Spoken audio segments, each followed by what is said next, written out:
there's something we need to talk about, and that is getting in your own way, which obviously you can tell by the title of this video. You know, playing ranked recently, I've kind of seen a lot more giving up before you've even given yourself a chance. Where yesterday, for example, maybe we were playing a game on Split, and one of our teammates, was having a good game, but also he was shit talking everybody on the team whenever they would make any sort of mistake. Someone else tried to clap back at him, and it devolved into this cycle of toxicity that ended up throwing us a very winnable game. The game wasn't remotely close, but the other team wasn't that good. So what exactly went wrong? What went wrong is they got in their own way. One of them was perceiving it as this garbage player's throwing my ELO. While the other player, he saw it as, oh, this guy's toxic. And, he said, you've played 400 games this act, and you're still toxic, and no one likes you. But what is the point of playing ranked? It's to rank up. What is the point of doing anything in your life? It is to get better at it. The only thing that is within your personal locus of control is your own brain. Now, you can go and shout at your teammates all you want and say, hey, you should have done that. Or, hey, what are you doing? You're throwing every fucking round. But it doesn't matter. What are you going to control them? Are they an automaton that is meant to bend to your every whim? Are they going to improve because you're screaming at them?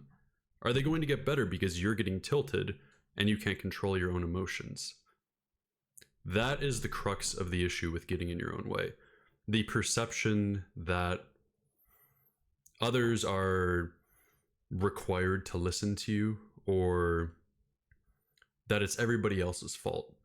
But at the end of the day, when you go into any situation in Valorant or in your life, the only thing you can actually control is your own mental game, and obviously your physical game. Mentally, attacking your teammates, what is that meant to do? Well, logically, can it really help? Not unless the other player likes to get shit talked and it boosts them up. But for the most part, it's just a subconscious way of satisfying your own ego's need to be right and to tell them, hey, this game, us losing this, that's your fault. It's not mine. But that's not true. Get out of your own way. Put your ego away. Stop worrying about what other people are doing. Because at the end of the day, the only thing you can personally control is your actions, your mental, your ability to stay in the game. By being toxic, or by not communicating after you guys lose a round, by not dragging your teammates mentally back into the game, you're just further telling your monkey brain, oh yeah, every time we're losing, I'm just going to stop talking. But what does that help? Are you trying to get better? Or are you trying to win? What's the goal of playing this game? For some people it might be fun, but for people who clicked on this video, it's likely you actually want to get better at the game. Get out of your own way. Stop worrying about what other people are doing. Stop harnessing your own ego's insecurities and focusing on, oh, how do I defend myself? If someone says you did something wrong and they're not saying it toxically, say thanks. If someone does something dumb, don't say you're dumb. Say, maybe next time you could do this. Or if a teammate doesn't communicate to you, don't say, why the hell aren't you talking to me? Say, yo, can you calm when they're coming out next time? Because again, we're all here to make each other better. We're not here to shit on each other and make each other worse. But that is the current state of the ranked experience, is people coming in, they're already tilted because they lost a few games, and then they just don't calm, or they throw. And it's disheartening, it's irritating for people who actually want to get better. But if you're not part of the solution, you're not technically part of the problem, but you're not helping get toward the solution. So start now. Get out of your own way. Start being the person in ranked that says, nice try, buddy. What do you guys want to do this round? Be the person that says, that's unfortunate he whiffed that, but you don't have to attack him, dude. Because that's just going to make it worse. That's just going to make both people's days worse. They're going to tilt further. You're less likely to win.